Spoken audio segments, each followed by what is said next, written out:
আমার বয়স যখন ৩.৫ বছর তখন আমি আমার বাবাকে হারাই। তাই জন্য কোনোদিনই জামাই ষষ্ঠীতে মায়ের সাথে দাদুর বাড়িতে যাওয়া হয়নি। দাদুর কাছে ছোট থেকেই মানুষ হয়েছি, তাই এবারে আমার বিয়ের পর প্রথম জামাই ষষ্ঠীতে আমি যাচ্ছি। যাচ্ছিটা কোথায়? যাচ্ছি আমরা রেস্টুরেন্টে, কলকাতা রাজবাড়ি, যেটা আছে কালীঘাটে। পৌঁছতেই তারা বরণ করে নিল এবং খুব সুন্দরভাবে আপ্যায়ন করলো। ভেতরটা তোমরা দেখো, কত সুন্দর আগেকার দিনের মতো বাঙালিয়ানা টাচ রয়েছে।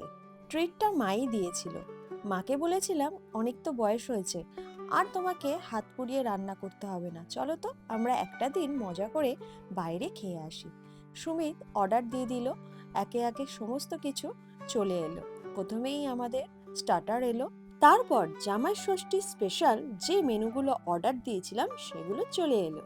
মাটন, ডাব চিংড়ি, ভেটকি ভাপা, মাছের মাথা দিয়ে ডাল, ছানার ডালনা, সাথে ছিল ভাত, পোলাও, আলু ঝুরি ভাজা, মিষ্টি, পায়েস, চাটনি। এসব দেখে সুমিতের তো মাথা ঘুরে গেছিল। তারপর মা একটু আশীর্বাদ করে দিল। এরপর আমরা খাওয়া শুরু করলাম।